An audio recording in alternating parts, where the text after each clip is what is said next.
we work with some of the most successful coaches in endurance sports across the world. I want to share a framework which the most successful coaches use to create training programs. This metric here offers most room of improvement. This is therefore the strategy that we are going to choose in order to achieve the goal, and that enables you to quantify where are the biggest rooms for improvement. You can be very sure, you can really trust in this program. Your athlete can trust in the program. You can prove your athlete, then can scale up and you can roll out a training program for the next 2 or 3 months being confident.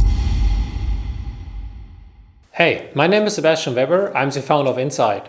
Here at Insight, we work with some of the most successful coaches in endurance sports across the world, from swimming, cycling, triathlon, running, skiing, you name it. And today, I want to share a framework which the most successful coaches use to create training programs. This framework consists of 5 steps, 5 easy to follow steps that if you follow these steps, success is almost guaranteed. So let's get straight into that. So step number 1, you need to start at the end. What I mean with that is you need to start with a goal. Either you or in many cases the athlete defines a goal or together with you defines a goal.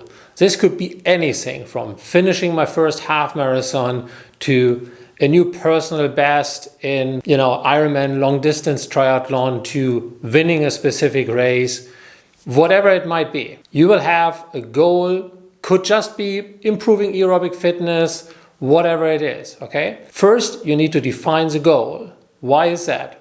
Because think about, in terms of a training program, think about a training program being like connection, shortest or fastest connection between point B and point A. A is where you are, B is where you want to go. That's your goal. Without knowing where you want to go, you cannot prescribe a successful and targeted training program. Therefore, you need to start at the end. Start with a goal. Defining the goal is relatively easy in terms of, I want to have a faster marathon time. I want to, be a better sprinter whatsoever at the end of a cycling race, whatever it is.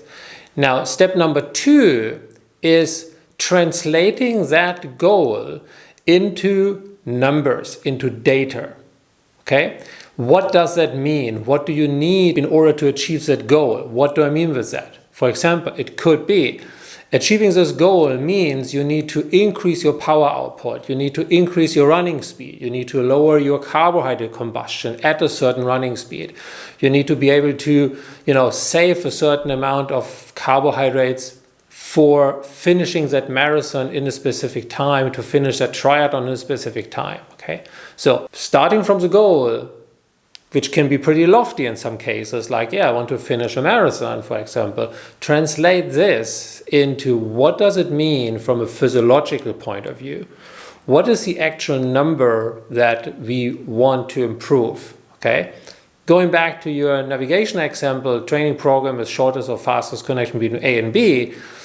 B is not, for a navigation system, for GPS, is not that restaurant, it's GPS coordinates, okay? So you need to translate it into something tangible, something measurable, something you can use as your North Star metric and compare and monitor development of metrics against that. That's step number 2. Now, step number 3, as you might have guessed it, is knowing where you are right now, knowing the starting point. Again, how can you possibly go from here to here if you don't know where you are? Once you have your destination, once you have your goal, you need to understand very precisely where am I, okay? What is my current status? And that could be anything, really anything that might be only remotely relevant for your goal. Why is that? It's not because more data is necessarily better, right? I'm not saying that you need all the data that is possibly out there and going to use it. No, but the more broader, the more complex your data analysis baseline is, the more likely it is that you discover something that could offer room for improvement. Okay? So, very simple example. If you would be looking just, for example, at body weight and not at body composition, you might lose out on some information which helps you to understand, can I improve performance, for example, running performance, by decreasing body weight? Because It's a difference if you want to decrease body weight by decreasing body fat, or if you would have to lose muscle mass, which might not be beneficial, right?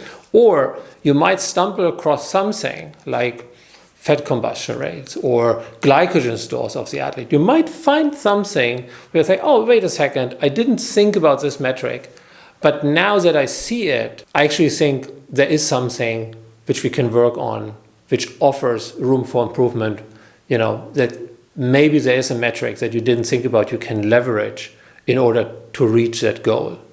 So that's step number 3. And then step number 4 is contrasting where you are right now. So all this assessment, all the current status, all the metrics of an athlete to where the athlete should be. Because remember, we already translated that goal of I want to be 1 hour faster on a long distance triathlon, I want to finish my half marathon, whatever it is. You already translated that goal into numbers. You already translated that into, okay, this is the running speed, this is the cycling power output, this is the carbohydrate combustion rate, okay? So now you can contrast that to the actual status, to the actual current performance of the athlete. And that now unlocks the strategy for your training, which you can choose from. What do I mean with that? Okay, you want to actually quantify. You want to quantify how much room for improvement is there, for example, by improving economy, like running economy or swimming economy. How much room for improvement? How much can the athlete gain by, for example, losing body weight, by increasing VO2 max, by sparing carbohydrates, whatever it is, okay? You want to put a number behind that and understand, okay, this metric here offers most room of improvement. This is therefore the strategy that we are going to choose in order to achieve the goal, and it can be very different from one athlete for another. In one athlete, it might be more beneficial to work, for example, on VO2 max, on aerobic capacity. In another athlete, it might be more beneficial to look at running economy. In another athlete, it might be more beneficial to look at, anaerobic energy contribution or lactate production. Okay? And that defines the strategy. So now with that step, what you have translated the goal into a tangible number. You have assessed the athlete in a very complex fashion, complex not in terms of how to capture the data, but complex in terms of the wealth of data that you have in order to basically, keep no stone unturned and be able to see any possible metrics that could offer room for improvement. And now in step 4, you compare those two. You compare what numbers the athlete needs to achieve the goal and what is the current number. And that enables you to quantify where are the biggest rooms for improvement, which are the biggest levers you can use to improve athletic performance in this particular case. And then obviously finishing it off, step number 5. Now you have your strategy. Strategy in terms of what do I want to improve? How do I solve this problem of current athletes' performance not good enough to reach the goal? And that kind of comes down to the tactics, which is actually creating the actual training program. Okay, so when you have identified what you want to do, for example, improving VO2 max, improving aerobic fitness, or improving running economy, or prescribing a diet to save body weight, whatever the strategy is, it will look obviously very different, right? If you create a program for running economy versus a program for improving aerobic fitness versus a diet program, a nutrition program to change body weight. So this will all look very different. But now you identified, you understand, you can actually quantify and prove which one is the most beneficial, which offers the biggest room for improvement. So step number 5, you prescribe this training program. You write down the different training methodologies, different nutrition methodologies, weight training, stretching, whatever it is that belongs to this strategy. You can write this down in the training program now. And then you have, so to speak, the cooking recipe for success for this particular athlete in this particular case. And at this point, following this framework, you can be very sure, you can really trust in this program. Your athlete can trust in the program. You can prove your athlete why he or she can trust in the program, because you can prove all the steps along the way and prove logically why this training program is the right one. And then from there on, it's actually pretty easy. You just need to roll it out, which is, no offense, mostly copy-paste. It might sound a little bit silly or like, wow, why is he saying that? It's a little bit strange. How can a training program be copy-paste? Well, think about it. When you have now found a training program, which for all information that you have is the best training program for this athlete, for what we described. You identified what to work on, you identified how to work on it, you identified that this offers, the biggest room for improvement, then why would you deviate from that? If you prescribe the best nutrition, training, recovery, kinds of training, which kind of training methodology for this particular case, you would not deviate from it. Of course, it's not entirely copy-paste. You need to adapt to the work and life and, time restrictions of the athlete. But the overall concept stays the same. And you might change training intensity. You need to adapt it as the athlete goes along. And you maybe need to ramp up, training load in terms of training hours a little bit. But the overall tactics, the overall training program stays the same. And so the heavy lifting part is the first 5 steps, which can take some time.